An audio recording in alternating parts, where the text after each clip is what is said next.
Our little guys did a big trek for them, the Tour de Mont Blanc. Let's use it as a case study in expedition planning.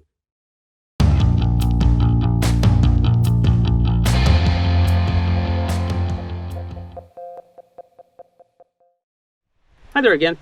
I'm Jason. My family and I had been going through some old footage of a trip we took together that was big at the boys' age, the Tour de Mont Blanc trek. So, I thought I'd use the opportunity to talk about expeditions. Even though this wasn't a climbing expedition, of which I have been on many, the parallels in planning logistics and team preparation are many.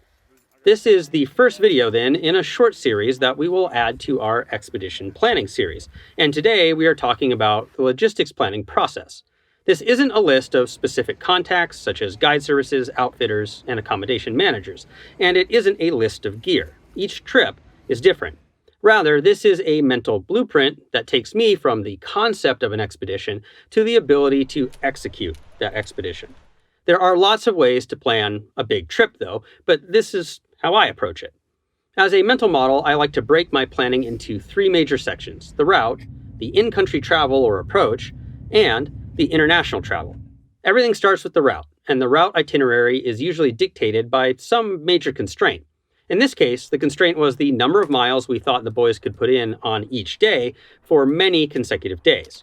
On big mountains, it might be safe campsites or limitations on how much higher we can go each day without running afoul of good acclimatization practices. That major constraint becomes the organizing principle of the route plan. For the TMB, trying to hold things to about 10 miles per day or about 16 kilometers meant trying to reserve the various refuges, gîtes, and refugios that were appropriately spaced out. So that became the next constraint. Where can we actually spend the night? That's no different than a big mountain either. Where can we safely set camp? Once the camp or refuge locations are locked in, we now know the distance and or vertical gain we need for each leg of the journey. That dictates time. That both sets our itinerary and gives us a starting point to think about our consumables. We spend a lot of time worrying about base weight, but for longer trips, the consumables usually dictate the overall carry weight. Of course, on the TMB, in essence, we simply went from hut to hut. We never really needed more than lunch and snacks. But on a big mountain objective, or big wall, that is very different. So we get down to counting calories first. How many hours are we going to need to be on the move for each day of the route itinerary?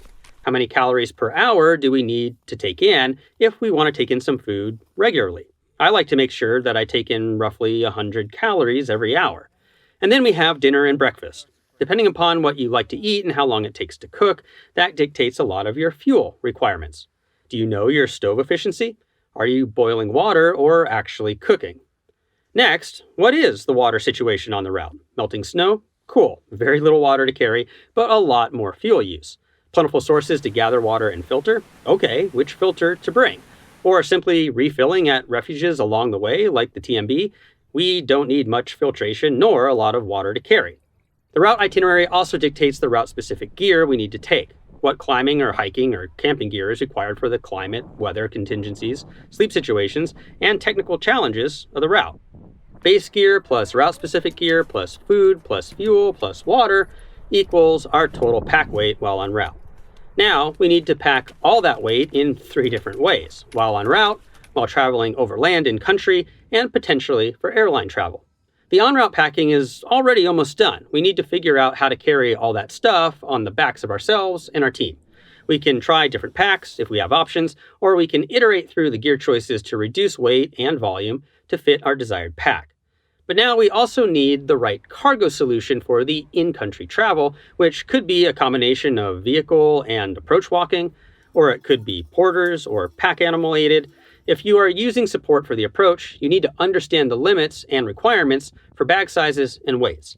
This could mean you need anything from larger packs for the team, for duffels on a car, or several smaller bags to distribute across people or animals. We also need to consider our gear and consumables for this approach leg of the trip, as well as the trip out. Are we staying in different types of accommodations, like in Nepal, where you might be going from tea houses on approach to tents while en route? Do we need different gear for that?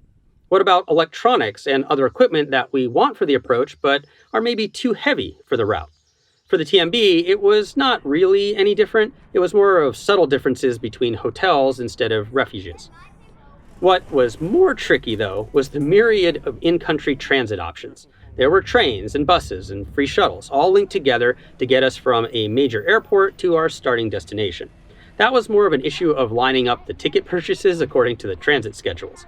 But on a human-powered approach, the biggest issue might, again, be consumables. Do we need to pack those approach consumables separate from the route planned consumables so that A, we have access to them on the approach, and B, we don't dig into the items we need while en route by mistake?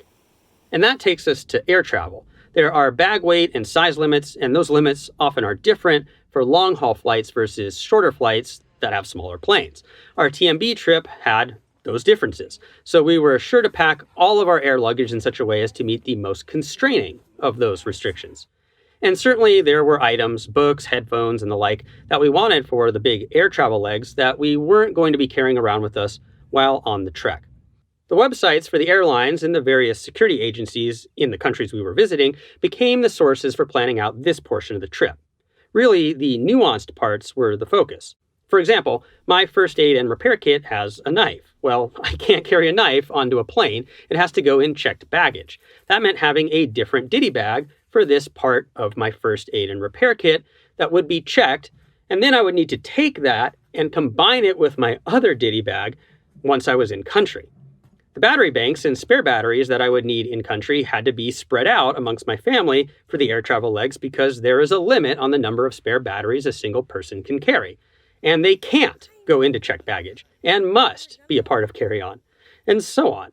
So the total gear list now has all the stuff I already mentioned, plus approach-specific gear, plus air travel-specific gear, and with each set of items available for the appropriate leg of the trip. Once the gear is in place and the air travel and transit are lined up, I've got to say I really start looking forward to getting in country and just starting to do some walking. Are you detailed like I tend to be when it comes to your trip planning, or do you prefer a more spontaneous approach? Both are valid and have pros and cons. Tell us which you prefer and why in the comments. Thanks for watching this video. Please like, subscribe, and share if you want to support us. For more information, you can go to our website at www.shortguysbetaworks.com. You can check out a video that talks about the importance of a team loadout day as far as a next step in expedition planning, or you can check out the other videos in our expedition planning series. We'll see you next week and keep on getting more out of that big outside.